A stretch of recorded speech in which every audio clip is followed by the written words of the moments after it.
नमस्कार दोस्तों, साथी ज्ञान गंगा चैनल पर आप सभी का स्वागत है। कैसे हैं आप सब? आशा करते हैं स्वस्थ होंगे और मस्त होंगे।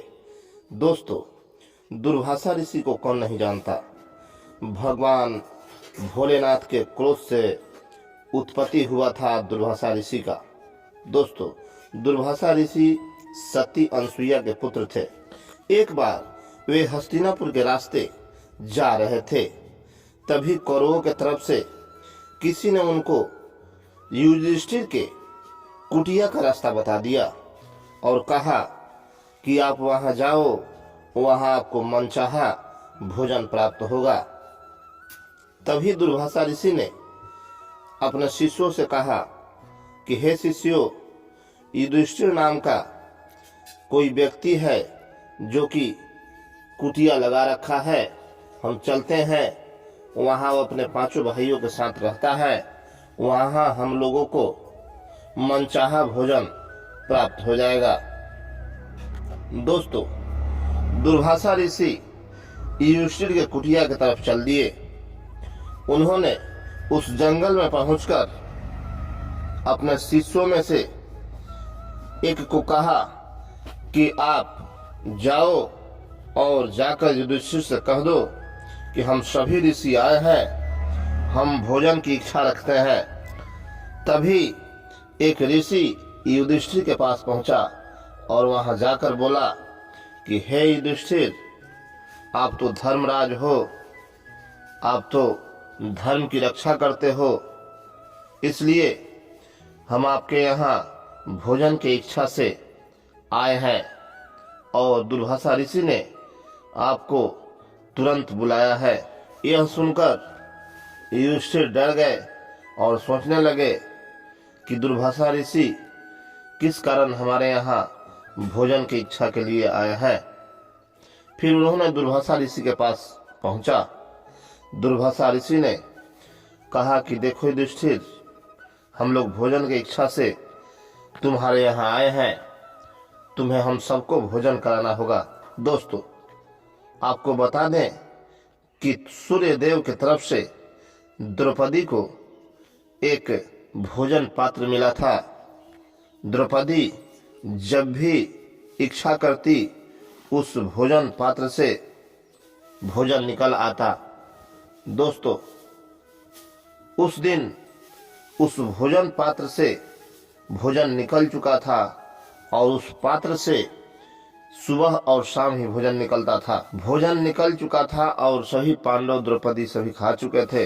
तब जाके धर्मराज युधिष्ठिर ने जब द्रौपदी से कहा तो द्रौपदी ने कहा कि हम लोग तो भोजन कर चुके हैं, अब तो पात्र में कुछ बचा नहीं है और पात्र दोबारा इतना जल्दी भोजन देगा नहीं। तब जाके द्रौपदी ने भगवान श्री कृष्ण को याद किया और कहा कि हे केशव, आपने जैसे हस्तिनापुर के महल में मेरा दुशासन से इज्जत बचाया था, उसी तरह आज भी तुम धर्म की रक्षा करो और हम सबको बचाओ। द्रौपदी बैठकर भगवान श्री कृष्ण भजने लगी। तभी भगवान श्री कृष्ण प्रकट हुए और उन्होंने द्रौपदी से कहा कि हे द्रौपदी, हमें भूख लगा है, कुछ खिलाओगी नहीं?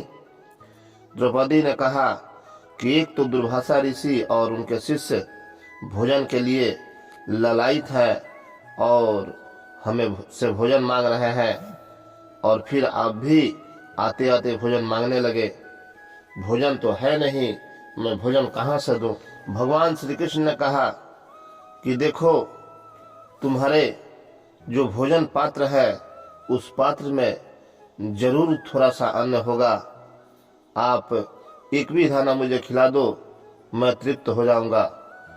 द्रौपदी ने पात्र लाकर उनके आगे रख दिया। उस पात्र में एक चावल का दाना सटा हुआ था और भगवान श्री कृष्ण मुस्कुराते हुए उस दाने को खा गए। भगवान श्री कृष्ण को चावल के दाने खाते ही सभी ऋषियों का भूख तृप्त हो गया और वे दूसरे रास्ते को चल दिए। तब तक युधिष्ठिर ने कहा कि हे सहदेव, आप जाकर तो देखो कि ऋषि स्नान किए या नहीं। फिर भगवान श्री कृष्ण ने कहा कि अरे वो स्नान करके किसी और का अतिथि स्वीकार कर लिए होंगे, अब उन्हें बुलाना क्या। फिर दुर्वासा ऋषि अपने शिष्यों के साथ दूसरे रास्ते को निकल गए और उन्होंने युधिष्ठिर के पास भोजन की इच्छा से नहीं गए।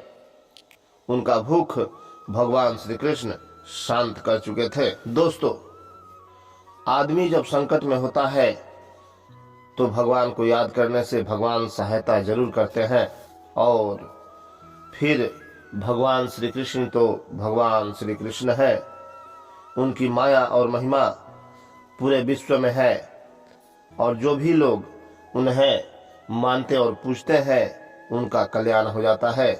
तो दोस्तों, चलते चलते आप सबको जय श्री कृष्णा, हर हर महादेव।